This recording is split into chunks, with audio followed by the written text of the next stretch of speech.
Welcome, eclectic minds and beautiful mutants of the world. And welcome to another live video of the whatever. Um, so today, it's weird that I'm not sure what's wrong. Maybe the camera. There we go. There we go. There's DJ Cool, and now you can't see my head. Okay, let's just do this. Okay.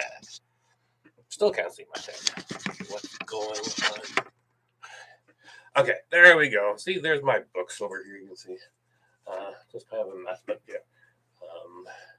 We got the latest book, If Oceans Were Ink. You see that? If the Oceans Were Ink. And then the 4-Hour Work Week, and then Intelligence in Nature, and The Lost World. But so early, well, as I was saying yesterday in high school biology, the next the last part of the unit 2, I think it is, because I had a unit test that I have to do again. Anyways, so yeah, high school biology, I learned about homeostasis and how it's like there's positive and negative feedback loops, and how it maintains the internal balance. Like your body temperature always needs to be between 36.5 and 37.5, with 37 being the ideal temperature. If it goes over 37.5, you start to sweat, and if it goes under 36.5, then it's the hyper. So the hypo and the hyper, and that's what sensory overload and autism. I know I'm just going all over the place sort of here, but that's okay. But they have it affects their sensories. Right, they have a sensory imbalance, and actually it's in here on the blog. So essentially today, like this morning, I was actually gonna look and see and research regarding like serotonin and dopamine. I still might find out about that because as I've learned just recently, or just before going on here, that there's two aspects to sleep cycles, right? So we'll get to that. So, anyways, yeah. So I've got written down here, sort of like, but first, interoception, because when I did that's what I did. I googled autism and homeostasis, and that's where I came up with, and that's where it came up with interoception as being one of the 3 hidden senses. I probably not making any sense here, but get it sense. So from this blog, okay, so by googling homeostasis and autism, I get to a blog. So if our bodies need to maintain so many balanced systems, how does it know when there is an imbalance? And this is part of the balance of the blog, right? Because homeostasis, right? It does this. Okay. They know there's an imbalance through interoception. So interoception is the sense receptor. So sort of like the control center, sort of like, okay, there's, regarding the using the heat example, right? It's sort of like, okay, yep, the body's too hot. Let's cause some sweat, sort of thing. Okay, and then your body temperature cools down, right? If it's too cold, you shiver, and then you gotta. So so interoception is one of 8 core sensory systems. Everyone knows the 5, and this is still from the blog. So everyone knows the 5 major senses: so sight, hearing, touch, taste, and smell. But there are 3 hidden sensory systems that lots of us are overlook. Okay, so the 6th one is equilibrium. The 7th one is proprioception or proprioception, and the last one that we just touched on briefly is interoception. Okay, so equilibrium is the ability to sense gravity. Okay, I'm always saying that. So like when things drop and stuff like that, like clumsiness, right? I'm clumsy a lot. I've always been clumsy. So like, damn, that gravity. Um, Proprioception. Oh, they need to change these words. They got to make it easier to read. Maybe that's where they're hidden because the words are too difficult. Is the ability to know where our body is in space. And this is a very interesting one as it relates to people with autism, and yeah, because I'll get to, I think I explained. Right, because I went to a different web page to get the meanings of the three. Okay, so I'm all over. Okay, interoception is the ability to monitor internal internal states, like being hungry and thirsty and stuff like that. But there's so much more. It's also all your emotions and stuff like that. Was the dark side? You're forgetting like the entire emotional spectrum, right? Um, yeah. So I put off to. Okay, so we're gonna go and we're gonna touch on, and I'm sorry, I'm just reading it off, but I'll try to think of examples later on about me, how it might relate, sort of thing. I was afraid of heights when I was like I couldn't go on rides that were up in the air. Like I had to stick to like the tilt-a-wheel and the scrambler and stuff like that. But then I overcame it, right? There's another article I came up with, or I found, not found, but I gotta look back into it. There was like an after one of those like highly intelligent websites that were you can, and like there's a lot of research and numbers, and you're trying to look at all of that, or um, and what they're saying is that and it's that as someone with autism, especially somebody like myself, that didn't really wasn't aware that he had autism, and what it means is that well, the brain is very smart, right? So the brain, like, we're very adaptive. So people with autism, they had to be constantly adapting to to their environment, to the surroundings and stuff like that, and so some aspects that were in their control, sort of thing. I don't know what I'm trying to say, but I think, like for me personally, I think I had that imagination or the ability to dream because, well, I remember some of my wild dreams, like some of my dreams, how vivid they were when I was younger. So, um, yeah. So we'll go back to this. So yeah. So the three hidden sensory organs. So the sense is equilibrium, but the sense organ is the vestibular. Okay, so vestibular receptors are located in our inner ear and process balance and movement. This system helps us to diminish between speed and direction of movement. Posture depends on the signals from the vestibular system. Okay.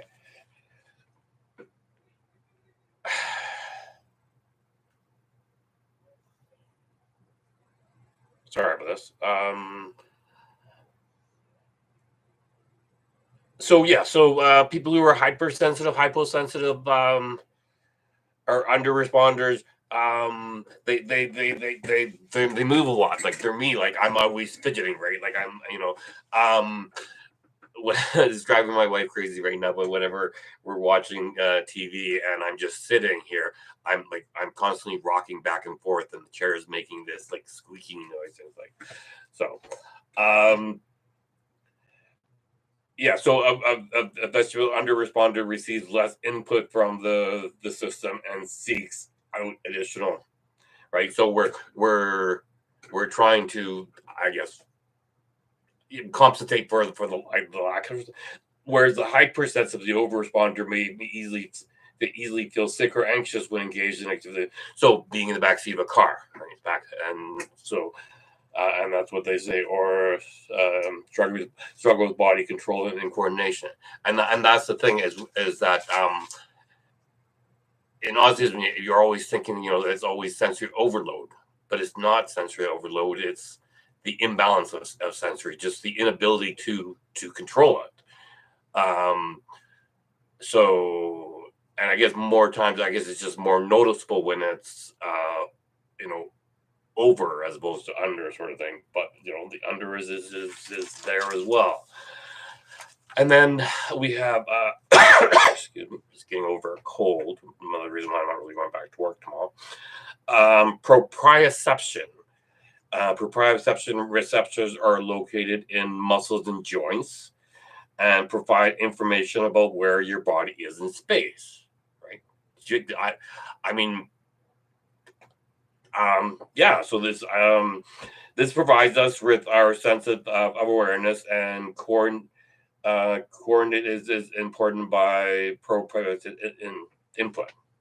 So under responders will struggle to know how much pressure to apply, enjoys roughhousing, jumping, and bumping, sometimes lack safety awareness, and can be prone to accidents. Okay. And then the over responders. So remember, I mean, people's autism could be either like over or under, or maybe a combination of both. Who knows, right? But over responder, and right. So I'm like I'm looking at this and sort of like, okay, I'm an under responder for the vestibule, because like I said, because the inner ear, the rocking back and forth, I don't get nauseous when back, but maybe I did when I was there. I don't know. So maybe I'm overcompensating, right? And that's the thing is, I mean, if it's lacking, we're always trying to try to compensate, whereas it seems like people who are not autistic don't have this problem because it's just automatic, like their body just knows what to do. So like, really? That's so not fair. Um, so yeah, avoid physical play and appear and become anxious and okay, and standing close to others. So yeah, so this was right. I read this somewhere else as well, and it's very interesting. But if you're under responder, you're one of those close people. You know, you're in social, and you love being in social, and the more people, and like face to face, right? Whereas if you're an over responder, so you don't want anybody being around you. Like, this is my space, right? It's my space, right? So, and so can you imagine like going into crowded malls or anything, like, or Christmas time, right? And everybody else, they don't care. I mean, they're used to being around other people, and they're all like, we're social creatures, but and again, maybe I'm not autistic. Maybe I'm just this delusional person that thinks he's autistic. So he is just looking at information and saying, "Yeah, that's me. That's me. That's me." I mean, I could be introverted, right?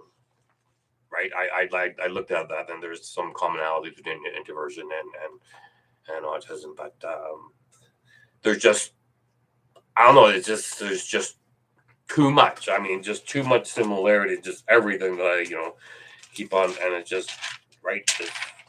I don't know.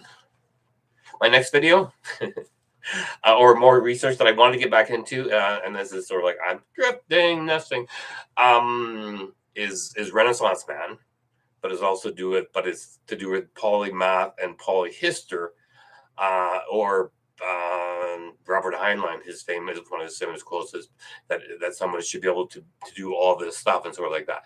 And the Renaissance Man and polyhistor and polymath are all together, sort of thing, is that the person who believes or doesn't, like, just focus on one thing. They do the arts, they do the math, they do the humanities, they do the music, and that's like sort of like what I'm doing with Khan Academy. I mean, I don't want to really specialize in anything. I just want to connect it all together, sort of thing, and I just want to make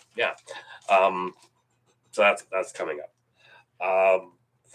So going back to interception, and this is on the same other website, so they're talking about it just general, not to do with autism.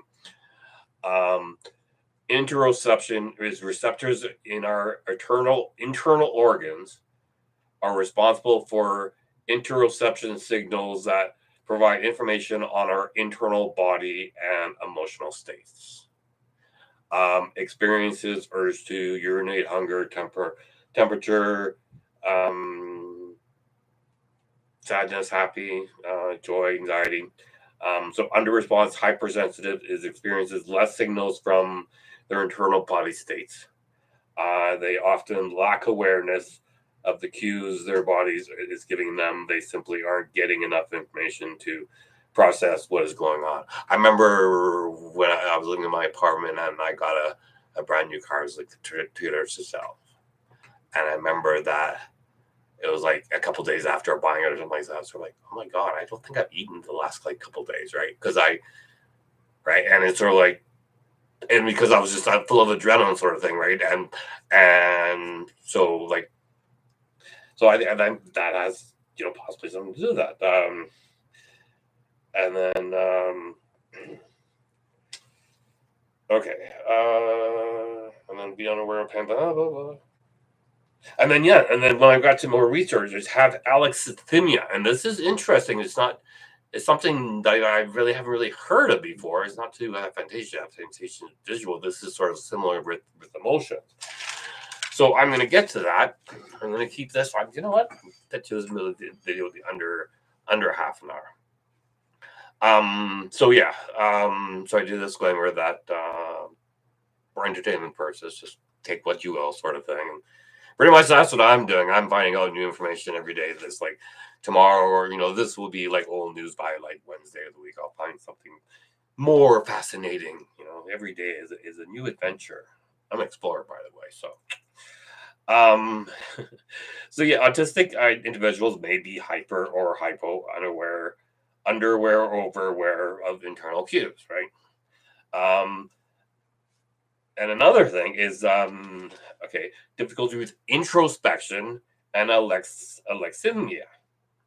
Okay, interoception is essential for introspection, the ability to reflect on one's thoughts and feelings, right? So isn't that sort of like what autobiographical memory is? Sort of like you're looking back and you're in your reflection. I don't do any of that, and that's the thing is I know I have the ability. I've just stopped doing it. So it says autistic individuals with interoception differences might find it challenging to engage in introspection, as it can prove difficult to interpret internal cues and connect them with our mental and emotional states. This can affect our ability to understand ourselves and integrate our experiences. And then it says also many autistic individuals are also alexithymia or alexithymic. And like I said, I got to look more into this, and it's to do with, I'm going to look more into it. But it says alexithymia is a condition in which a person has difficulty identifying, describing their emotions, and is closely associated with interoception differences.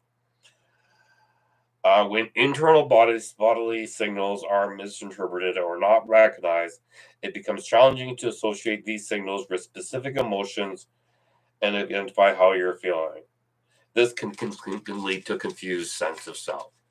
So essentially, and then so before I get into like the sleep wake cycle, I guess I'll just chat for a bit, sort of like see if I can make it all a little bit more sense. So in the video earlier today, like I said, that autism is like a sensory imbalance or a sensory imbalance of the brain. I mean, it's all to do with. So yeah, like it seems that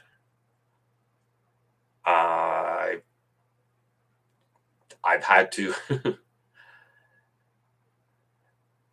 I've had to make lots of adjustments, and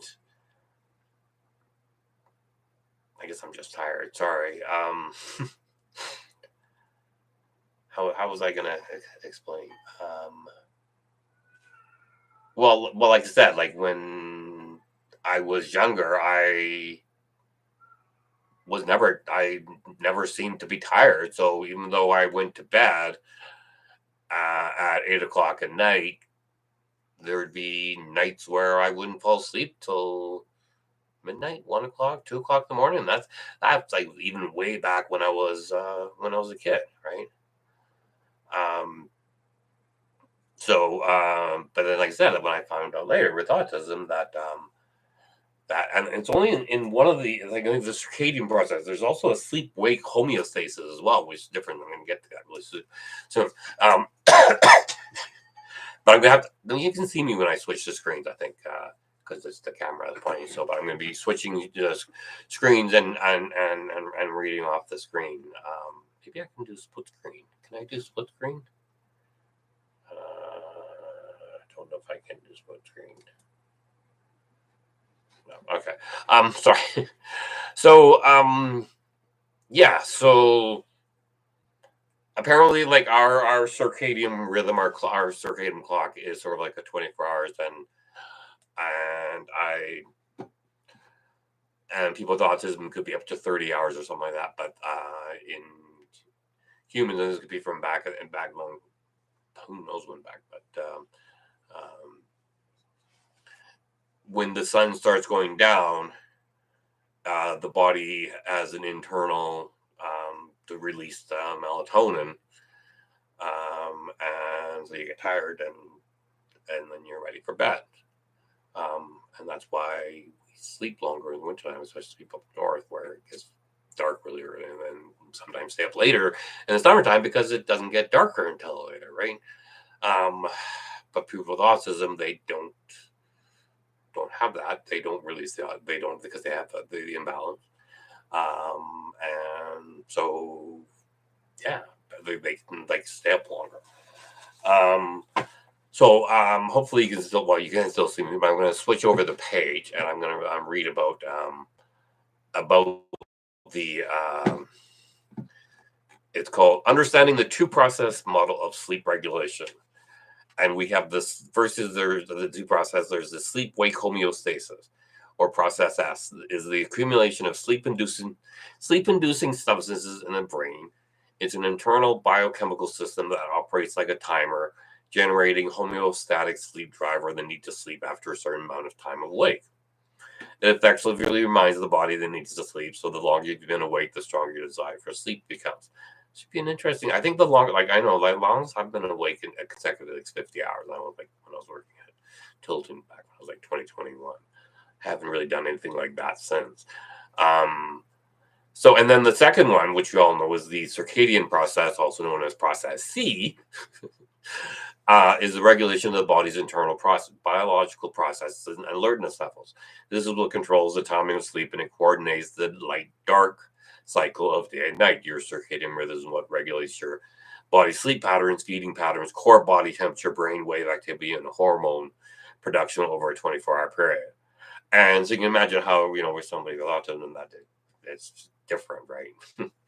To break it down simply, the first process causes a pressure to fall asleep, while the second dictates the daily rhythm of sleep. These two processes work together to create a balanced sleep-wake cycle. While you're sleeping, the homeostatic sleep drive rapidly dissipates, and circadian regulated here we go. And so while you're sleeping, the homeostatic sleep drive rapidly dissipates, and circadian regulated melatonin is produced. By the early morning, melatonin secretion stops, and the circadian alerting system begins. This will overcome the existing sleep drive, thus triggering the body to wake up.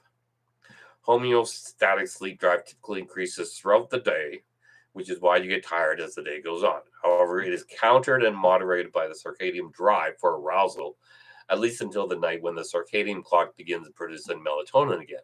So can you imagine, like, okay, so somebody that doesn't produce melatonin, we're still going, even though it's getting late, the night's falling, it's midnight, 1 o'clock. We're still raring to go. Okay, so when this happens, the sleep gate opens and the urge to sleep increases significantly, right?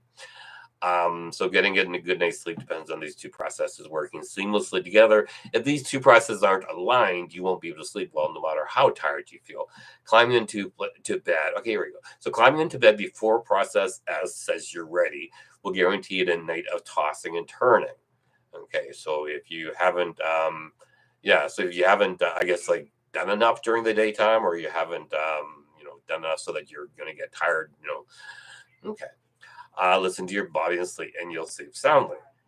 Even though this model dominates the scientific understanding of sleep regulation, external factors such as work schedules, genetics, food, stress, and exercise also influence sleep times. But the best and easiest way to improve your sleep, the temperature adjusting 8 sleep pod 3. Right. Okay. They're selling something. That's funny. Sorry. Okay. So we're going to go back to the camera. So I'm not sure what you were saying because I was like looking at it as, but I am still streaming and it's 25 minutes into it. So yeah, I'm not going to make it a 2-hour video. I don't know if this was informative or not, or entertaining.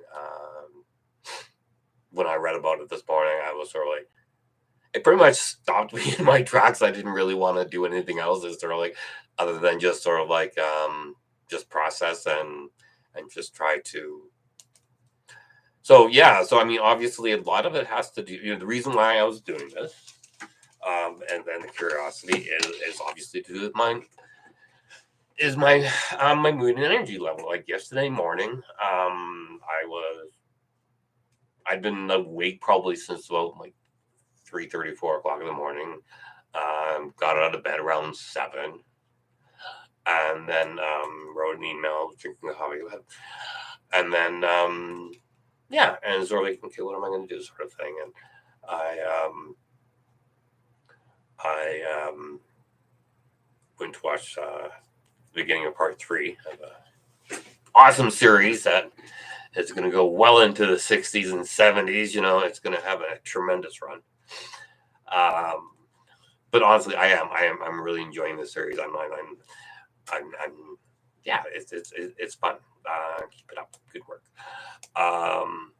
So then I thought, no, I haven't listened to any music. Is my passion.